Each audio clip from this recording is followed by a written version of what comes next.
ভূত খুব চঞ্চল এক ছেলে। একদিন বিকেলে সে গ্রামের পাশে ঘন জঙ্গলে ঘুরতে গেল। পাখির ডাক, ভূতর বাবা মা ও খুব বাড়ি টেনশনে ভয় করছে ভূত তো বাড়ি আসে না। ওগো ভূত কখন গেল, এখনো তো বাড়ি আসলো না, কি হয়েছে ওর? পাখির ডাক, ঝিরঝির হাওয়া, সবকিছুতেই মুগ্ধ হয়ে সে ক্রমে জঙ্গলের ভেতরে ঢুকে গেল। কিছুক্ষণ পর হঠাৎ ভূত দেখতে পেলে জঙ্গলের মধ্যে একটা ভূত আছে। ভয়েতে ভূত ধরতর করে কাঁপছে, মাথা ঘুরে ঝোল ভূতা পড়ে গেল। তারপরে শাকচুন্নি তা ভূতের কাছে এসে ওর রক্ত চুষে চুষে খেয়ে নিল। ভূতর মা হাঁটতে হাঁটতে ভূতের বাবার কাছে গিয়েছে, গিয়ে বলল, ওগো ছেলে, ওগো ভূত কখন গেল, এখনো তো বাড়ি আসলো না, কি হয়েছে ওর?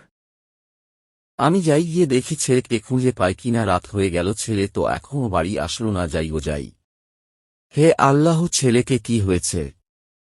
এত রাত হয়ে গেল, ছেলে তো এখনো বাড়িতে ফিরল না। ভূতর বাবা জঙ্গলে যেতে যেতে দেখল রাত হয়ে গেছে, আমি তো ছেলেকে এখনো পাচ্ছি না, কি হবে এখন, রাত তো হয়ে গেল। ওগো পুরো জঙ্গলটাই তো খুঁজে আসলাম, ছেলেকে তো পেলাম না, এখন কি হবে গো, ছেলের জন্য তো আমার খুব ভয় লাগছে। ভূতের মা ভূতের বাবাকে বলল, কি হবে এখন, ছেলেকে তো খুঁজে পেলে না, তাহলে আমি ঘুরে আসি একবার। এই বলে ভূতের মা জঙ্গলের দিকে যেতে লাগল। হঠাৎ ভূতের মা দেখতে পেলেও সামনের শাকচুন্নি তার ছেলেকে মেরে ফেলেছে, ও তোর মা ভয়েতে থরথর করে কাঁপছে আর বলছে, ইয়া আল্লাহ, ইয়া আমার কি হয়ে গেল? শাকচুন্নি ভূত আর ভূতুর মাকে মেরে দিয়ে বলল, তোর বাবাকেও মেরে দেব বলে শাকচুন্নি চলে গেল। ভূতের বাবা তো বাড়িতে টেনশন করছে, ছেলে আর বউ তো এখনো আসেনি। তারপরে ভূতের বাবা সাধুর কাছে গিয়ে বলল, আমার ছেলে আর আমার বুকে খুঁজে পাচ্ছি না। সাধুকে ডেকে নিয়ে জঙ্গলে গিয়ে দেখল ছেলে আর বউ মরে গেছে, সামনে শাকচুন্নি দাঁড়িয়ে আছে। ভূতুর বাবা সাধুকে নিয়ে ভূতুর মায়ের কাছে গেল, ভূতুর মা মারা গেছে, ভূতুও মারা গেছে। তখন সাধু ভূতের বাবাকে বলল, চলো কোথায় আছে শাকচুন্নি, তাকে ধরব বলে শাকচুন্নি কোথায় আছে তাকে খুঁজতে লাগলো। দেখল গহীন জঙ্গলে শাকচুন্নি আছে। সাধু শাকচুন্নিকে জিজ্ঞাসা করছে, তুই ভূতু আর ভূতুর মাকে মেরে দিচ্ছিস কেন? তখন শাকচুন্নি বলছে, তুই এখান থেকে চলে যা, না হলে তোদের ও মেরে দেব।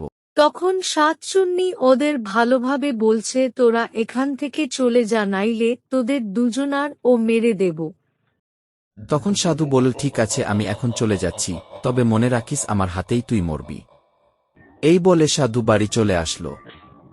ভূতের বাবা সাধুকে বলছে, কিভাবে শাকচুন্নিকে মারা যাবে, আমারে বলতো। তখন সাধু বলছে, তুমি চিন্তা করো না, শাকচুন্নিকে আমি মেরে দেব।